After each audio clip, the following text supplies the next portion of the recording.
Here are my top 5 wrestlers in 2025. Number 5 is definitely Javon Evans. He's been in AAA, he's been in NXT, he's been in SmackDown, he's been on Raw, he's been all over the WWE roster, and he's done something that's unique and that we haven't seen before. And I feel like in wrestling, it's really rare for you to do something new and inventive and stuff like that, and especially in the WWE system. And he's done that, and he's young, and he's about to be on the main roster. So he basically like speed ran NXT. Now he lost way more than he won this year, but he still performed amazingly. And even though he left like no titles really, he still left an amazing impact. So he's definitely on this list at number 5.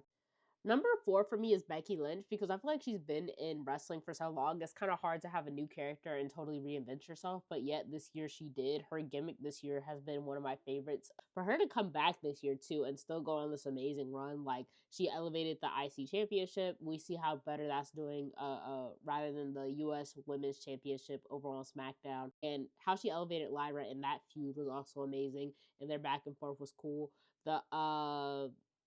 The couples match, her and Seth versus CM Punk and AJ Lee. Like she's been just doing cool stuff all year, so she's gonna be on this list. Number 3 is Obafemi. He just came in the game and he just already knew who he was, who he wants to be, and just his presence. Like he knows his worth, he knows his presence, and he uses it to his advantage.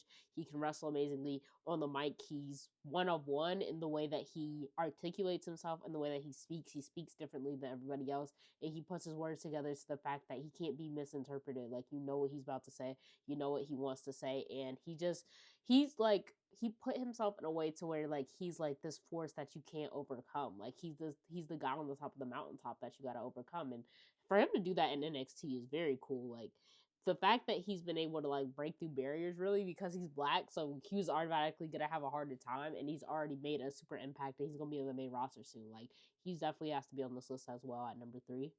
Number 2 is Mercedes Moné. She's been amazing in the fact that she's been getting all these belts, but also it's been for a purpose. It's been to elevate the women's division. It's been to showcase other talent that you probably wouldn't be able to see because of her name, and her star is so big that she can put on other people like that. And that's what she's been doing this whole year. It's kind of been like giving back, but in that same way, she's still been giving like 5-star matches and amazing stuff like that.